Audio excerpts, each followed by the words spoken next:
அன்பார்ந்த இறைமக்களே, கிறிஸ்துவின் மறுப ஜபக்குழுவின் வாயிலாக இன்று உங்களை சந்திப்பதில் நான் பெரும் மகிழ்ச்சி அடைகிறேன். மக்களை, சந்தோஷமாக இருக்கீங்களா? நிறைவாக இருக்கீங்களா? மகிழ்ச்சியாக இருக்கீங்களா? மன அமைதியாக இருக்கீங்களா? உங்களுக்குள்ள ஒரு சிந்தனை, நீங்கள் இப்படி இறைவார்த்தை கொடுத்தா நாங்கள் எப்படிங்க சந்தோஷமாக இருப்போம்? எப்படிங்க நாங்கள் நிறைவாக இருப்போம்? நீங்கள் கேள்வி எழுக்கலாம் இல்லையா? இல்லைங்க, நம்ம தவறு செய்யாத வரைக்கும் நமக்கு பயம் இல்லையே. தவறு செய்தால் தான் நம்ம இறைவனை குறித்து பயப்படணுங்க. ஆமாம், ஏன்னா நம்மளை உற்று நோக்குகிறார். நம் பாவங்கள் ஒரு கண்முன் நிற்கிறது என்று நாம் பயப்பட வேண்டும். தவறு செய்யவில்லை என்றால் நமக்கு பயம் வேண்டாமே. நாம் அவரோடு இணைந்து நடப்போம், தூய ஆவிக்கு செவி கொடுப்போம் இல்லையா? இந்த அவர் நமக்கு என்ன இறைவார்த்தை தெரிகிறார் பார்ப்போமா? இறைவாக்கினர் மீகா எழுதிய நூல் அதிகாரம் 7 இறை வார்த்தை 2-4 முடிய. நாட்டில் இறைப்பற்றுள்ளோர் அற்று போயினர். மனிதருள் நேர்மையானவர்கள் எவரும் இல்லை. அவர்கள் அனைவரும் இரத்தப்பழி வாங்க பதுங்கி காத்திருக்கின்றனர். ஒருவர் ஒருவரை பிடிக்க கண்ணி வைத்து வேட்டையாடுகின்றனர். தீமை செய்வதில் அவர்கள் கைதேர்ந்தவர்கள். தலைவனும் நீதிபதியும் கையூட்டு கேட்கின்றனர். பெரிய மனிதர் தாம் விரும்பியதை வாய்விட்டு கூறுகின்றனர். இவ்வாறு நெறிதவறி நடக்கின்றனர். அவர்களுள் சிறந்தவர் முச்செடி போன்றவர். அவர்களுள் நேர்மையாளர் வேலிமுள் போன்றவர். அவருடைய காவலர்கள் அறிவித்த தீர்ப்பினால் வந்துவிட்டது. இப்போதே அவர்களுக்கு திகில். நம்ம நேர்மையாக இறைவனுக்குள்ளே இருந்தால் நமக்கு எந்த பயமும் அச்சமுமே வேண்டாம். ஏனென்றால் அவர் கூறுவது இறைப்பற்றுள்ளோர் அற்று போயினர்.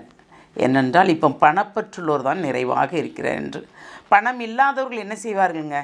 ஆண்டவரே ஆண்டவரே நினச்சா ஆண்டவரே நோக்கி புலம்பிக்கிட்டே இருப்போம். அப்படி தானே நம்ம ஒரு கூட்டமாக இருக்கிறோம் இல்லையா? ஒன்றில் இன்னைக்கு என்ன செய்வோம் ஆண்டவரே, நாளைக்கு என்ன செய்வோம் ஆண்டவரே. ஆனால் அவர் என்ன சொல்கிறாரு? இந்த நாளை நான் உனக்கு ஆசீர்வதித்தேன், அதில் ஒரு சந்தோஷம் கொள் என்று சொல்கிறார். நாம் சந்தோஷமாக இருக்கிறோமா? இந்த நாளை நாம் சந்தோஷமாக கொள்கிறோமா? எடுத்திருக்கிறோமா? ஏனென்றால் நாம் எப்படி இருக்கிறோம்? ஒவ்வொருத்தர் முன்னிலையிலும் நம்மளை பழிவாங்க, எந்த நேரத்தில் நம்மளை பழிவாங்கலாம் என்று காத்து கொண்டு இருக்கிறார்கள். நம்முடைய சொல்லையும் செயலையும் உற்று நோக்கி பார்த்து கொண்டு இருக்கிறார்கள். ஏன்னா தீமை செய்வதில் அவர்கள் கைதேர்ந்தவர்களாக இருக்கிறார். நமக்கு எதிராக எதை செய்ய வேண்டும், செய்யாததை செய்தேன் என்று சொல்ல வேண்டும் அப்படின்னு வராங்க. ஏன்னா நான் தலைவன், நான் பதவியில் இருக்கேன், எனக்கு பெரிய பட்டம் இருக்குது, எனக்கு ஜனமும் இருக்குது, எனக்கு பணமும் இருக்குது அப்படிங்கிறாங்க. பணமும் ஜனமும் எவ்வளோ நாளைக்குங்க சொல்லுங்கள்? ஒரு நொடிக்கில் அந்த பணம் நம்ம கூட வருமா? இறுதியில் அந்த ஜனங்கள் எங்கே? அந்த முக்கு வரைக்கும் வருவாங்கங்க. அதுக்கப்புறம் எங்கே வருவாங்க? கடைசி வரைக்கும் வருவாங்க. நம்ம கூட வருவாங்களா? வரமாட்டாங்கங்க. உயிருக்குயிராக இருந்தாலும் நமக்காக யாரையும் உயிரை கொடுக்க வரவே மாட்டாங்க. ஆனால் ஒருவர் வருவார். அவர்தான் இறை இயேசு, நம்மளை ரட்சிக்க வந்தவர். அவர்தான் நமக்காக உயிரை கொடுத்தார். எல்லாம் வல்லவர் நம்ம கூட இருக்கும்போது நமக்கு எதுக்குங்க பயம் இல்லையா? ஏனென்றால் நேர்மையாளர் போல் நடித்து கொண்டு நமக்கு தீமை செய்கிறார்கள்.